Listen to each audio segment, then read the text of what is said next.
A partir de agora, nós iremos conversar com o doutor Eli Carlos. Ele que vai falar sobre esse assunto e vai alertar principalmente a você, aos pais e aos jovens também sobre os perigos, os riscos que esse tipo de brincadeira podem causar.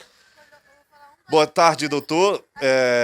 A gente conversava aqui em off que o doutor evitou, inclusive, não consegue ver os vídeos porque sabe das consequências. Boa tarde. Seja bem-vindo aqui ao Cidade em Foco, principalmente para conscientizar quem está em casa sobre os perigos dessa brincadeira. Boa tarde, meu amigo. Boa tarde a todos que estão assistindo, nos acompanhando aqui pela Ops TV. Eu queria me dirigir aos pais, né, dessas crianças, desses adolescentes e até de alguns adultos, que esse tipo de lesão pode causar desde danos irreversíveis, como traumas medulares, traumatismos crânioencefálicos, até mesmo o óbito em algum dessas crianças, ou como nós vimos aí nos vídeos, em adultos.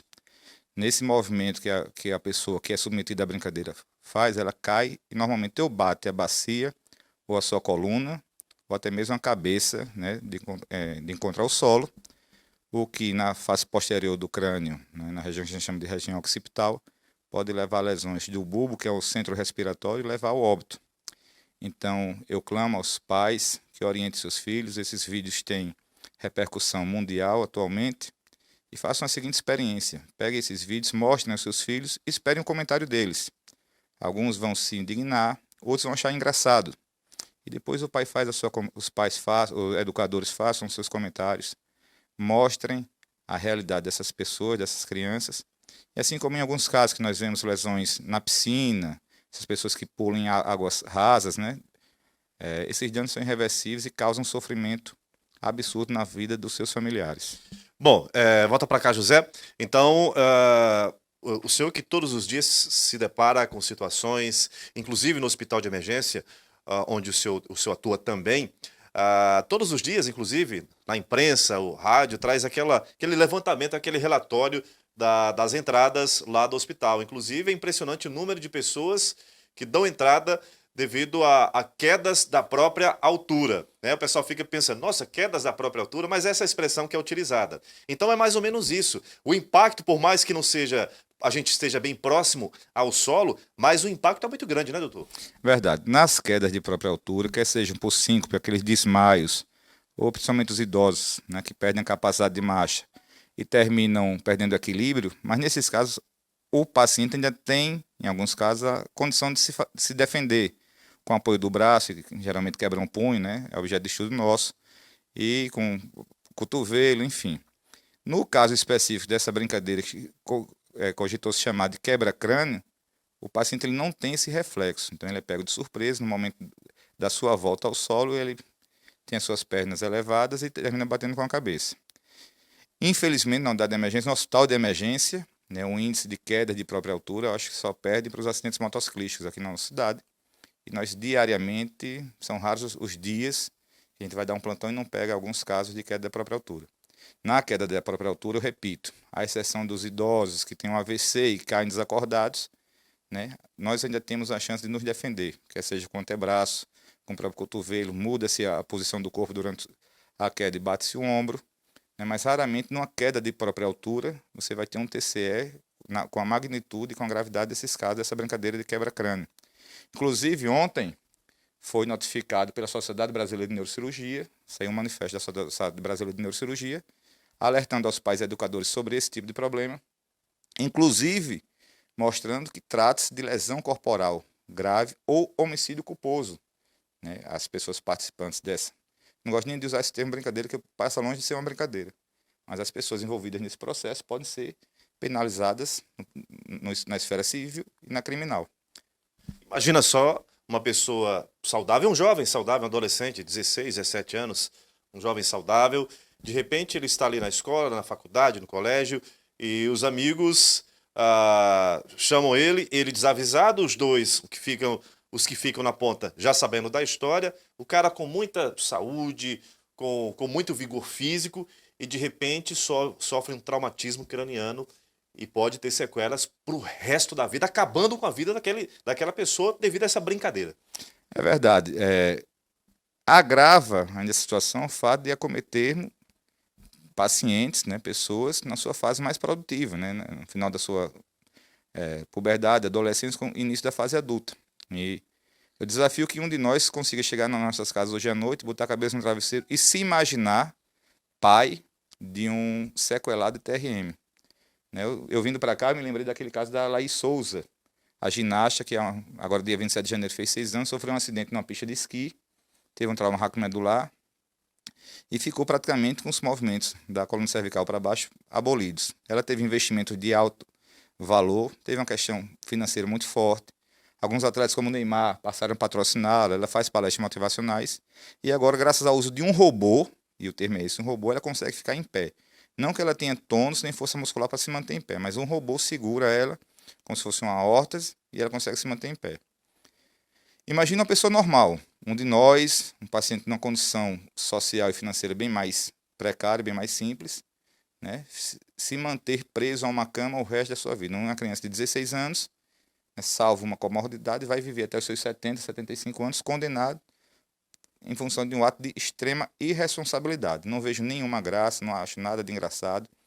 Né? Eu acho que isso a gente tem que evitar que se torne uma epidemia aqui no nosso país. A gente tem uma vocação para alastrar o que não presta. Então é a hora dos pais, dos educadores, dos veículos de imprensa começar a conscientizar que não há nenhuma brincadeira, não há nenhum ato de graça, não há nada que a gente possa tirar de proveitoso numa ação dessa natureza. Estão perguntando aqui no nosso Facebook se, de repente, a escola ela pode ser penalizada por algum tipo de omissão. Olha, aí a gente já vai entrar na esfera legal, né? Então, assim, eu não posso tecer comentários em relação a isso. Mas eu entendo extremamente necessário que esse processo de conscientização que a TV Ops tem feito aqui nesse momento, ele se estenda às escolas, né? Aos clubes, às sedes sociais, enfim, para a gente incutir na cabeça de nossas crianças, que às vezes, eu repito, passa longe a ideia ou os riscos ou as consequências que esse tipo de ação, né, e repito, não é brincadeira, não vejo nada divertido nisso, pode ocasionar. Os pais, sinceramente, eu não sei quem vai sofrer mais, se é o pai daquele que sofreu agressão ou se é o pai do filho que promoveu uma agressão dessa. Né? A gente, como pai, como educador, a gente tem que entender que isso é um dano que a gente carrega nas nossas costas, essa culpa. Ou de ter um filho sequelado, ou de ter um filho que causou uma sequela no inocente, permanente o resto da sua vida. Inclusive, em um dos vídeos, não precisa colocar novamente, José, mas em um dos vídeos, quando aquela pessoa desavisada, ela cai e desmaia, os dois achando que ele ainda estava brincando, ainda continuou manipulando ali, puxando, que pode agravar mais ainda, doutor? Com certeza. Ali, no mínimo, houve uma concussão cerebral, né? Quando o crânio, o cérebro faz um movimento brusco dentro da caixa craniana e dá esse off. A pessoa apaga. A gente acostumou a ver essas cenas no boxe, né? No UFC, quando o cara apaga.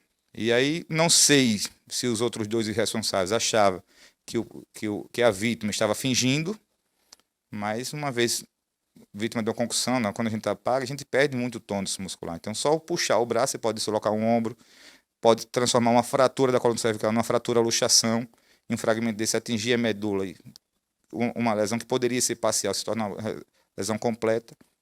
E aí eu repito, você pode ter uma parada respiratória e combinar com óbito de uma forma inusitada e extremamente irresponsável. Pois é, você que nos acompanha agora, você que é jovem, você que é pai, você mãe, enfim, vamos conscientizar, vamos ter essa responsabilidade e não mais praticar, ou pelo menos pensar em fazer algo dessa natureza. Eu já disse ontem, se você que está em casa, você que é educador, de repente na escola, você flagrar alguma jovem praticando esse tipo de brincadeira, tem que avisar primeiro os pais. É claro, repreender os alunos e avisar os pais também, para que eles fiquem sabendo, porque é algo muito sério. Agora, doutor, como a gente falou aqui sobre as quedas da própria altura, quais são as orientações que o doutor gostaria de passar para quem está em casa agora, quem de repente se deparar com alguma situação, com algum parente, uma pessoa, ou enfim, se deparar com alguma pessoa caída ao chão devido a uma queda, quais são os primeiros cuidados? É claro, primeiro chamar o atendimento, mas nesse período, a pessoa que está ali caída ao chão deve permanecer do jeito que está? Quais são as orientações?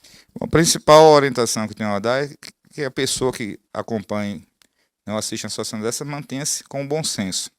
Às vezes a gente, no afã de ajudar aquele paciente, tenta fazer algum movimento brusco, elevá-lo, tirá-lo do solo, o que eu não recomendo. Primeira coisa a fazer é chamar realmente o SAMU e averiguar se aquele paciente está consciente, se não está consciente, se ele está respirando, se ele consegue falar.